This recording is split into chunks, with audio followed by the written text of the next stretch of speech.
Well, in China, one of the ways they do this is with what they call the water army. In the water army, they have these life losers who sit there and do text messages to people, trying to get them hooked in, listening to this crap, and they get to troll these people online.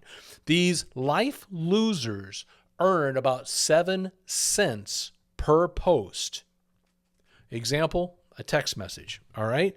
So in some cases, and some people that have been connected to Miles Guo, connected to the whistleblower movement, have more than likely received on many occasions text messages from people and from phone numbers. They have no idea who in the world they are. And it'll start something rather innocent like, "Hi, weren't you supposed to meet me at lunch today?" And of course, the receiver of this text message is going, "What the heck is this person talking about?" And so they get a response. They get the hook set, right? They want to set the hook so that they keep them talking and rope them in. And so a person might respond, "Who is this? I don't know who you are."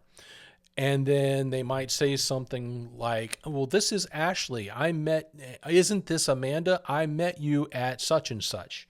And then it goes on and on from there, if you allow it to. A lot of times, what you should do is just go, "Don't know who you are. Consider yourself blocked. Don't text me again." At that point, it's done. They've only had 2, maybe 3 text messages. So they've gotten a maximum of 21 cents? Woohoo, 21 cents. But these guys that are in this water army have something like 72 phones in front of them, all working different phone numbers, trying to get people hooked in. And once they do, they farm that phone off to somebody else who will take control.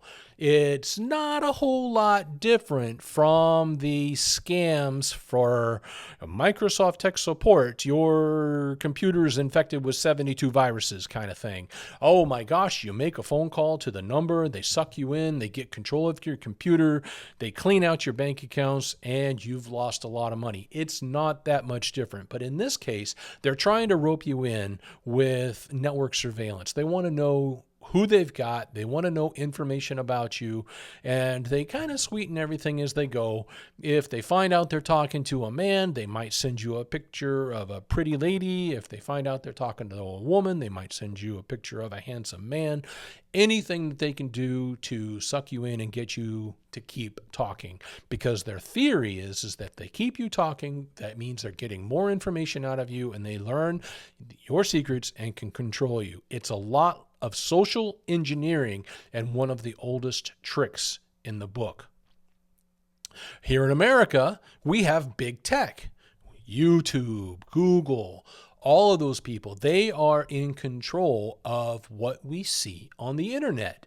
If you went looking, for example, for the Trump-Joe Rogan interview before the election, Google suppressed it. You weren't going to find it. And then they said, "Oh no, we made a mistake." Yeah, some mistake.